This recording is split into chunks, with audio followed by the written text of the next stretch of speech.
महादेव, श्री शिवाय नमस्तुभ्यम। आप सभी भाई बहन को पूर्णिमा की ढेर सारी शुभकामनाएं। आपके घर में माँ लक्ष्मी सदैव विराजमान रहे, घर में सुख शांति समृद्धि हो। इस साल आपका घर मंगलमय बना रहे, आपके घर में मांगलिक कार्य हो और आपके घर में सदैव माँ लक्ष्मी विराजमान रहे।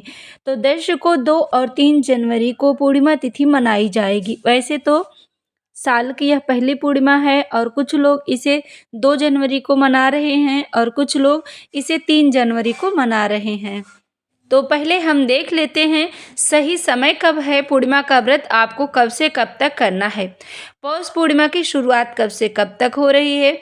पौष माह की पूर्णिमा तिथि प्रारंभ हो रही है 2 जनवरी को शाम 6:53 पे प्रारंभ होगी और इसका जो समापन है 3 जनवरी को दोपहर 3:32 पे इसका समापन होगा।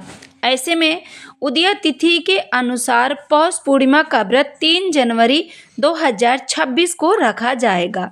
यह व्रत करना बहुत ही उचित है 3 जनवरी को, लेकिन कुछ लोग 2 जनवरी को ही मना रहे हैं। सनातन परंपरा में पूर्णिमा तिथि को बेहद पावन माना गया है। पूर्णिमा के दिन चंद्रमा अपनी सभी 16 कलाओं से भरपूर रहता है। इस दिन गंगा या अन्य किसी पवित्र नदी में स्नान करना बहुत ही लाभकारी बताया जाता है। साल 2026 की पहले आने वाली पूर्णिमा या पौष माह की पूर्णिमा होगी।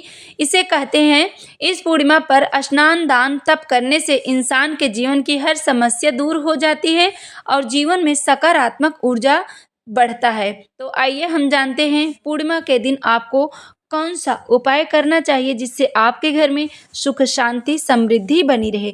जो भी हम आपको उपाय बताते हैं पूजनीय पंडित जी की कथा सुनकर समझकर ही हम आपको समझाने का पूरा प्रयास करती हूँ। पूर्णिमा के दिन सबसे पहले तो आप अपने घर पे जिस तरह से माँ लक्ष्मी की पूजन करते हैं उस तरह से पूजन करें। उसके बाद इस दिन माता लक्ष्मी जी के साथ साथ में आप शिवलिंग का पूजन जरूर करिएगा। शिवलिंग का पूजन कैसे करना है, तो आप अपने घर से 1 लोटा जल, दूध, दही, शहद, अक्षत लेके जाएं। भगवान शंकर जी के शिवलिंग पे सर्वप्रथम आप 1 लोटा जल समर्पित करिएगा। उसके बाद दही से, दूध से, शहद से, चीनी से आप महादेव का अभिषेक करें। जैसे आप पूजन करते हैं उस तरह से अभिषेक करें। उसके बाद फिर से एक शुद्ध जल के पात्र से आप शिवलिंग का स्नान करा के वो सभी सामग्री को साफ करिएगा। उसके बाद आपको लेना है 1 चावल का दाना, मात्र 1 चावल का दाना। आप इस उपाय को ज़्यादा से ज़्यादा कोशिश करें प्रदोष काल में करने के लिए, नहीं तो आप सुबह के वक्त भी कर सकते हैं। उस चावल के दाने को पहले आप अपने सीधे हाथ में रखें और आपकी जो भी मनोकामना है उसके लिए आप प्रार्थना करें। फिर चावल के दाने को आप शिवलिंग पे रख दीजिएगा। उस शिवलिंग पे उसी चावल के ऊपर आपको 1 बेलपत्र रखनी है।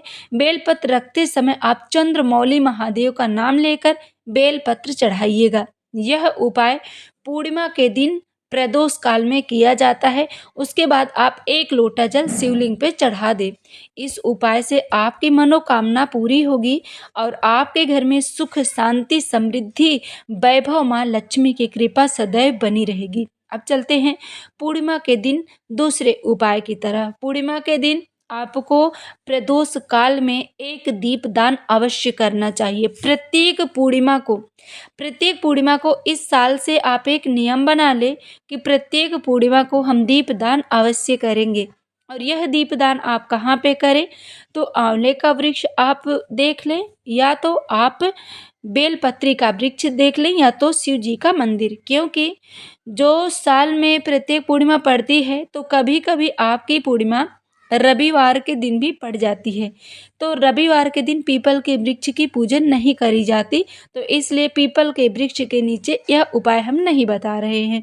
लेकिन बेलपत्री के वृक्ष के नीचे और आंवले के वृक्ष के नीचे आप प्रत्येक दिन दीपदान कर सकते हैं।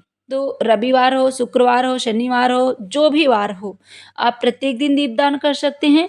तो प्रदोष काल में आप अपने घर से 1 दीपक ले जाके बेलपत्री या आंवले के वृक्ष के नीचे अपनी कामना करके प्रदोष काल में जला दीजिएगा।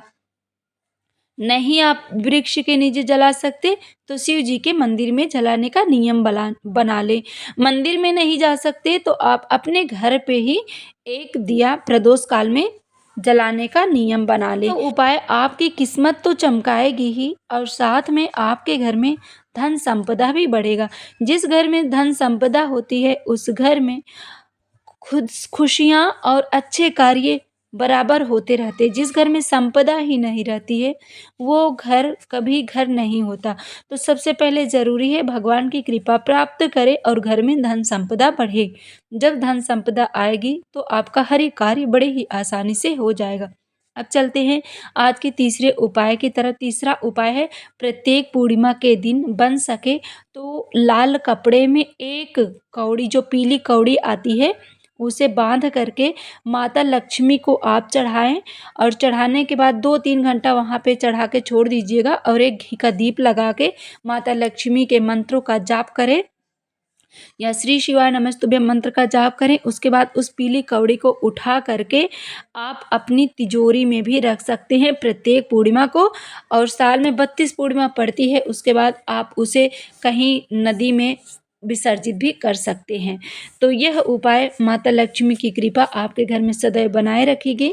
तो आप यह उपाय करें। और जो भी भाई बहन चैनल पे पहली बार आए हैं आप चैनल को ज़रूर सब्सक्राइब करें। वीडियो आपको अच्छी लगे तो लाइक करें और इस वीडियो को ज़्यादा से ज़्यादा शेयर करें।